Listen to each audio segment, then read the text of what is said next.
ఒక పక్క Russia Ukraine ఒకరిని ఒకరు కొట్టుకుంటూ వరల్డ్ మ్యాప్ను మార్చేద్దాం అని చూస్తుంటే, ఇంకో పక్క ఇరాన్ ఇజ్రాయెల్ నువ్వా నేనా అంటూ బాంబుల వర్షం కురిపించుకుంటున్నాయి.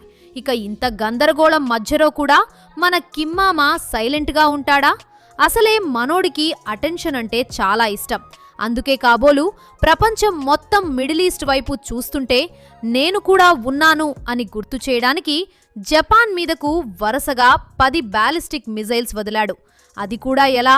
పొద్దున్నే లేచి అందరూ కాఫీ తాగుతుంటే జపాన్ ప్రజల ఫోన్లలో ప్రాణ భయం అనే అలారం మోగేలా చేశాడు. అసలు కిమ్మామ మైండ్లో ఏముంది? అమెరికా ఏమో అందరినీ కాపాడతా అని ప్రామిస్ చేసి ఇప్పుడు తన సామాన్లన్నీ సర్దుకుని చెక్కేస్తోంది. ఈ గొడవలన్నీ చూస్తుంటే 3వ ప్రపంచ యుద్ధం ఒక పక్కన వెయిటింగ్ రూమ్లో కూర్చున్నట్టే అనిపిస్తుంది. మరి ఈ అంతర్జాతీయ డ్రామా వెనుక ఉన్న అసలు సీక్రెట్స్, అమెరికా చేస్తున్న డబుల్ గేమ్ మరియు వీటన్నింటి మధ్య మన భారత్ పరిస్థితి ఏంటి అనే విషయాల గురించి ఈ వీడియోలో తెలుసుకుందాం. సో వీడియోని స్కిప్ చేయకుండా ఎండ్ వరకు చూడండి. నార్త్ కొరియా యుద్ధంలోకి ఎంటర్ అయిపోవడం అంటే మాటలు కాదు, అది ఒక పెద్ద సెన్సేషన్. అసలు జరిగిన సీన్ ఏంటంటే, నార్త్ కొరియా సడన్ గా దాదాపు 10 బాలిస్టిక్ మిజైల్స్ ను జపాన్ సముద్రం వైపు ప్రయోగించింది. దీంతో ఈ మిజైల్స్ జపాన్ ఎకనామిక్ జోన్ కు చాలా దగ్గరగా వచ్చి పడ్డాయి. పాపం జపాన్ వాళ్ళు టెక్నాలజీతో రోబోలను తయారు చేసుకుంటే కిమ్ ఏమో టెక్నాలజీతో టపాసులు పేలుస్తున్నాడు. దీంతో జపాన్ ప్రభుత్వం హడావిడిగా క్రైసిస్ టీమ్ను యాక్టివేట్ చేసి ప్రజలందరికీ ఫోన్లలో వార్నింగ్ సిగ్నల్స్ పంపించింది. అంటే పరిస్థితి ఎంత సీరియస్గా ఉందో అర్థం చేసుకోండి. ఇక్కడ జపాన్ బాధ ఏంటంటే, వాళ్ళకి బాడీగార్డ్ లాగా ఉంటానన్న అమెరికా ప్రస్తుతం వేరే ఊర్లో పంచాయతీల్లో బిజీగా ఉంది.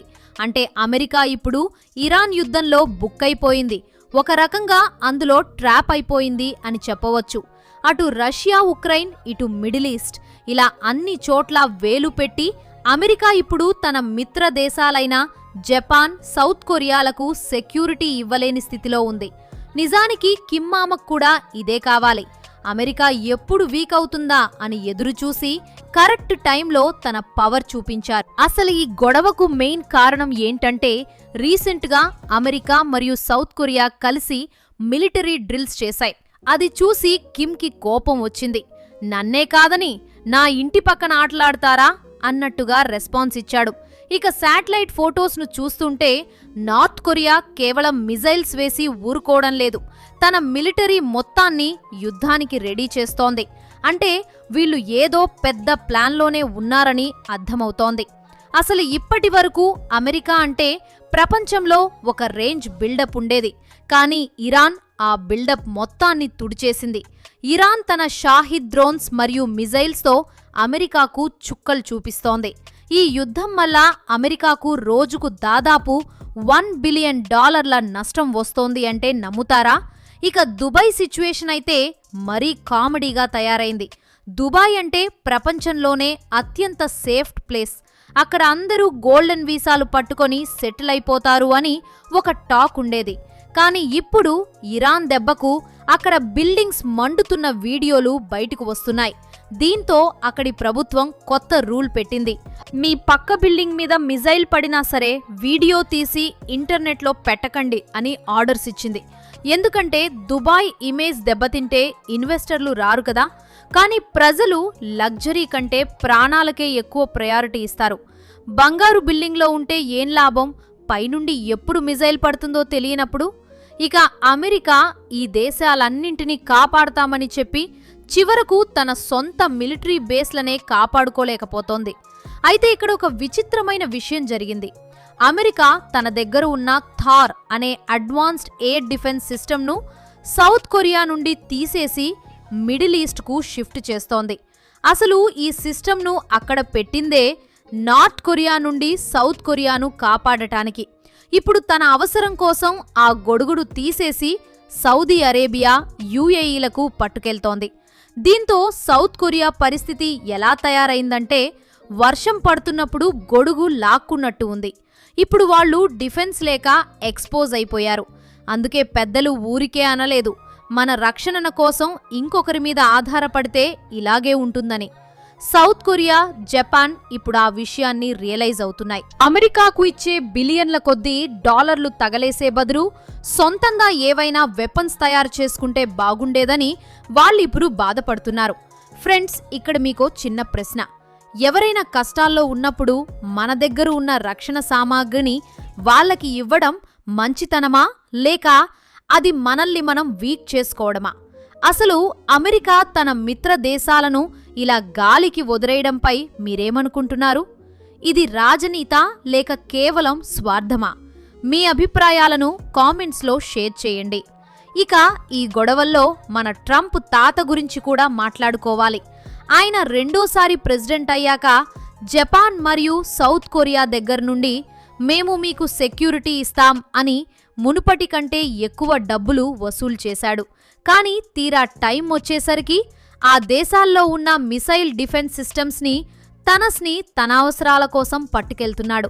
దీంతో సౌత్ కొరియా ప్రెసిడెంట్ పాపం మీడియా ముందుకు వచ్చి, ప్రజలెవ్వరూ భయపడకండి, నార్త్ కొరియాని మనం ఈజీగా డీల్ చేయగలం అని ధైర్యం చెప్పాల్సి వస్తోంది. కానీ లోపల మాత్రం అందరికీ వణుకు పుడుతోంది. ఎందుకంటే నార్త్ కొరియా దగ్గర న్యూక్లియర్ వెపన్స్ ఉన్నాయి, కానీ ఈ దేశాల దగ్గర లేవు. కిమ్ మామా ఒక డిక్టేటర్.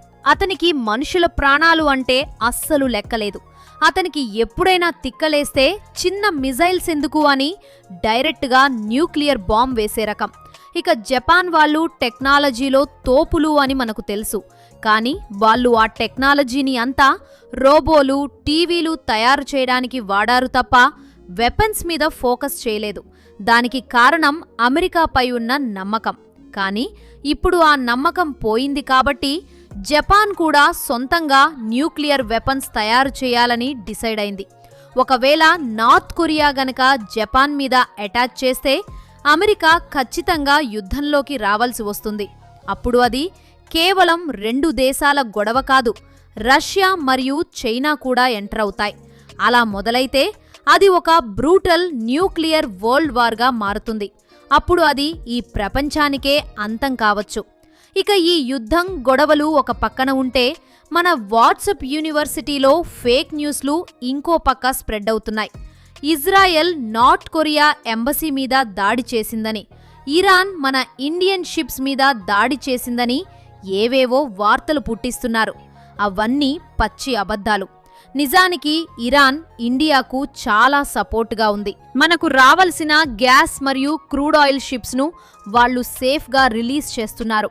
మేము ఇండియా ఇబ్బంది పడాలని అనుకోవట్లేదు అని వాళ్ళు క్లియర్గా చెప్పారు.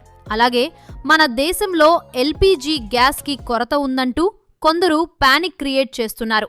ప్రభుత్వం అన్ని జాగ్రత్తలు తీసుకుంటోంది కాబట్టి అనవసరంగా భయపడి అందరూ ఒకేసారి గ్యాస్ కోసం క్యూలో నిలబడి ఆర్టిఫిషియల్ షార్టేజ్ క్రియేట్ చేయకండి. పెట్రోల్, డీజిల్ ధరలు కూడా ఆకాశాన్ని తాకుతాయని, అసలు దొరకవు అని కొందరు ప్రచారం చేస్తున్నారు. కానీ మనం రష్యా నుండి భారీగా ఆయిల్ కొంటున్నాం కాబట్టి మనకు ఎటువంటి ఇబ్బంది ఉండదు. ఈ విషయంలో అపోజిషన్ పార్టీలు కూడా ప్రజలను రెచ్చగొట్టే ప్రయత్నం చేస్తున్నాయి. అలాంటివి నమ్మి మోసపోవద్దు. ఇక చివరగా చెప్పేది ఏంటంటే, నార్త్ కొరియా చేస్తున్న ఈ పనులు ప్రపంచాన్ని ఒక ప్రమాదకరమైన మలుపులోకి తీసుకెళ్తున్నాయి.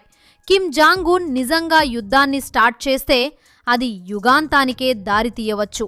అమెరికా తన మిత్ర దేశాలను వదిలేసి తప్పు చేస్తోందని ఒక పక్క అర్థమవుతున్నా, మనం మాత్రం మన దేశ భద్రత విషయంలో జాగ్రత్తగా ఉండాలి. ఇప్పటికే ఈ గందరగోళం మధ్యలో భారత్ తన స్ట్రాటజీతో చాలా బ్యాలెన్స్డ్గా వెళ్తోంది.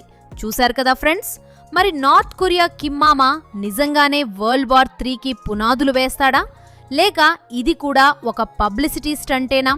ఒకవేళ యుద్ధం వస్తే అమెరికా నిజంగా తన మిత్ర దేశాలను కాపాడుతుందా?